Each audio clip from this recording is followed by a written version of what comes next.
Assalamu alaikum. Welcome to Zahrabanu cooking and tips. എല്ലാവർക്കും സ്വാഗതം. ഇന്ന് നമുക്ക് ഇവിടെ ഒരു ചിക്കൻ ഫ്രൈ എങ്ങനെ റെഡിയാക്കാം എന്ന് നോക്കാം. ഇത് വെറും ചിക്കൻ ഫ്രൈ അല്ല, ഒരു സ്പെഷ്യൽ ആയിട്ടുള്ള ചിക്കൻ ഫ്രൈ ആണ്. അത് വളരെ സ്പൈസി ആണ്. അപ്പോൾ എല്ലാവരും ഒന്ന് ട്രൈ ചെയ്ത് നോക്കാം. അപ്പോൾ ഇതിൽ കൂടുതലായിട്ട് ഇൻഗ്രീഡിയൻസ് ഒന്നും നമുക്ക് ആവശ്യമില്ല. നമ്മുടെ വീട്ടിലുള്ള എന്താണോ അത് മാത്രമേ യൂസ് ചെയ്യുന്നുള്ളൂ. അപ്പോൾ ഇത് വളരെ ടേസ്റ്റി ആയിട്ടുള്ള സ്പൈസി ചിക്കൻ ഫ്രൈ ആണ്. ഇനി അതിൻ്റെ ഇൻഗ്രീഡിയൻസ് ഒന്ന് നോക്കാം. ഇതെങ്ങനെ തയ്യാറാക്കാം എന്നൊന്ന് നോക്കാം. ഞാനിവിടെ 3/4 കിലോ ചിക്കൻ എടുത്തിട്ടുണ്ട്. വലിയ പീസായിട്ടുള്ള ചിക്കനാണ്. ഇനി ഇതിലേക്ക് ഉള്ള മസാല റെഡിയാക്കാം. ഇങ്ങനെ ഒരു പാനിൽ ഒരു 4 ടേബിൾ സ്പൂൺ ഓയിൽ ഒഴിക്കുക.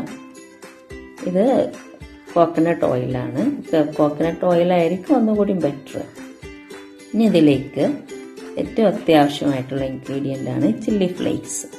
ഇത് ഈ ഉണക്കമുളക് വറുത്തിട്ട് ചതച്ചെടുത്താൽ, ഇതിവിടെ പൊരിച്ചെടുക്കുകയല്ല വേണ്ടത്, നമുക്കിവിടെ ചതച്ചെടുക്കുകയാണ് വേണ്ടത്.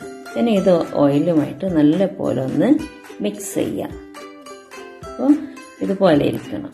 ഇനി ഇതിലേക്ക് നമുക്ക് ആവശ്യത്തിന് ഉപ്പ് ചേർത്ത് കൊടുക്കാം. ഉപ്പൊക്കെ നമ്മുടെ ആവശ്യത്തിന് എടുക്കാം. ഞാനിവിടെ 2 ടേബിൾ സ്പൂൺ ഉപ്പാണ് ചേർത്ത് കൊടുക്കുന്നത്. അതും ഈ ചില്ലി ഫ്ലേക്സും ഓയിലുമായിട്ട് നല്ലപോലെ ഒന്ന് മിക്സ് ചെയ്യണം. അതിനുശേഷം നമുക്കിതിലേക്ക് അല്പം മഞ്ഞൾപ്പൊടി ചേർത്ത് കൊടുക്കാം. 1.5 ടേബിൾ സ്പൂൺ മഞ്ഞൾപ്പൊടി ഇവിടെ ചേർത്ത് കൊടുക്കാം.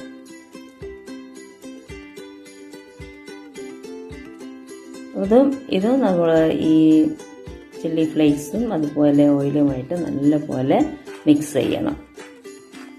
ഇതിലേക്ക് 1/2 ടേബിൾ സ്പൂൺ മല്ലിപ്പൊടി ചേർത്ത് കൊടുക്കാം. അതുപോലെ തന്നെ ഇതിലേക്ക് ഇനി ഒരു 1/4 ടേബിൾ സ്പൂൺ ഗരം മസാല ചേർത്ത് കൊടുക്കാം. ഇനി ഇതെല്ലാം നല്ലപോലെ ഒന്ന് മിക്സ് ചെയ്തെടുക്കണം. വീണ്ടും ഇത് വളരെ സ്പൈസി ആയിട്ടുള്ളതാണ്. ഇപ്പോൾ നമ്മൾ ചിക്കൻ ഇത് പുരട്ടിയതിന് ശേഷം ഒരു 2 മണിക്കൂർ മാരിനേറ്റ് ചെയ്യാൻ വെക്കണം.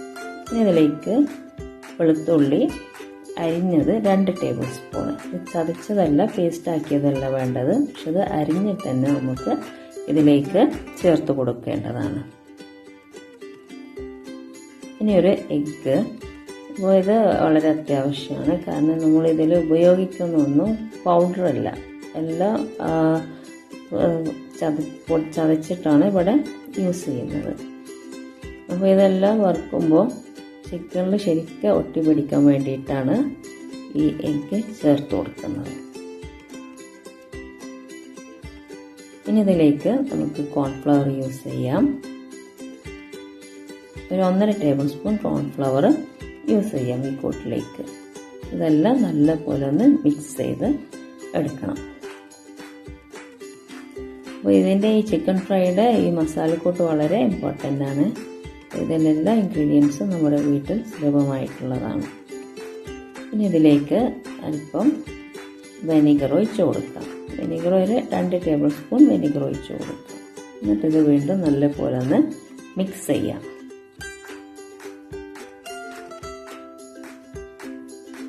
അപ്പോൾ എരിവിൻ്റെ കൂടെ ഇത്തിരി പുളിയും കൂടി ആകുമ്പോൾ അത് നല്ല ടേസ്റ്റി ആയിരിക്കും. അപ്പോൾ ഈ പരുവത്തിലായിരിക്കണം നമ്മുടെ മസാലക്കൂട്ട്. ഇനി ഇതിലേക്ക് അല്പം വെള്ളം വേണമെങ്കിൽ അതും ചേർത്ത് കൊടുക്കുക. 2 ടേബിൾ സ്പൂൺ വെള്ളമൊക്കെ ചേർത്ത് കൊടുത്തിട്ട് ഈ പരുവത്തിലാക്കി എടുക്കാവുന്നതുള്ളൂ. ഇനി ചിക്കൻ ഇതുപോലെ നല്ല പോലെ മസാല തേച്ച് പിടിപ്പിക്കണം. അങ്ങനെ ഓരോ പീസായിട്ട് നമ്മൾ മസാല തേച്ച് പിടിപ്പിക്കേണ്ടതാണ്. അപ്പോൾ അതിൽ വെളുത്തുള്ളി നമ്മൾ പേസ്റ്റ് ആക്കിയിട്ടില്ല, അതുപോലെ തന്നെ മുളക് പൊടി യൂസ് ചെയ്തിട്ടില്ല. അതിന് പകരം ഉപയോഗിക്കുന്നത് ചില്ലി ഫ്ലേക്സ് ആണ്. അപ്പോൾ ഇതെല്ലാം ഇതിൽ നല്ല ഈ ചിക്കനിൽ നല്ല പോലെ ഒട്ടിപ്പിടിച്ച് അതുപോലെ അതിൻ്റെ ഫ്ലേവറൊക്കെ അതിലേക്ക് നല്ല ഇറങ്ങി കിട്ടണം. അപ്പോൾ അതുകൊണ്ട് തന്നെ ഇത് നമ്മളൊരു 2 മണിക്കൂറെങ്കിലും മാരിനേറ്റ് ചെയ്ത് വെക്കേണ്ടതാണ്. ഇത് ഫ്രിഡ്ജിൽ വെക്കാം കേട്ടോ. മാരിനേറ്റ് ചെയ്തതിന് ശേഷം ഇതൊന്ന് മസാലയൊക്കെ പുരട്ടിയതിന് ശേഷം ഒന്ന് ഫ്രിഡ്ജിൽ വെച്ച് കൊടുക്കാം. അതിനുശേഷം നമുക്കിതൊന്ന് ഫ്രൈ ചെയ്തെടുക്കാം. പിന്നെ ഇവിടെ ഞാൻ അല്പം ഓയിൽ വെച്ചിട്ടാണ് ഫ്രൈ ചെയ്യുന്നത്. എന്താണെന്ന് വെച്ചാൽ നമ്മുടെ ഈ ചില്ലി ഫ്ലേക്സും അതുപോലെ തന്നെ ഗാർലിക്കും ഒക്കെ അതുപോലെ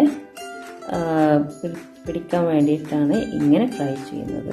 അപ്പോൾ ഇങ്ങനെ ഫ്രൈ ചെയ്യുമ്പോൾ ഫ്ലെയിം മീഡിയം ഫ്ലെയിമിലിട്ടിട്ട് ഫ്രൈ ചെയ്യുന്നതായിരിക്കും നല്ലത്. ഇപ്പോൾ കണ്ടോ, നല്ല കളർഫുള്ളായിട്ട്, നല്ല കാണുമ്പോൾ തന്നെ അത് സ്പൈസിയാണ് നമുക്ക് ഫീൽ ചെയ്യും. ഇത് ചപ്പാത്തിയിലേക്കും അതുപോലെ നാന് അതുപോലെ പൊറോട്ടയ്ക്കൊക്കെ നല്ല ടേസ്റ്റി ആയിട്ട് നമുക്ക് യൂസ് ചെയ്യാം. എല്ലാവരും ലൈക്ക് ചെയ്യുക, സബ്സ്ക്രൈബ് ചെയ്യുക, ഷെയർ ചെയ്യുക. Thank you.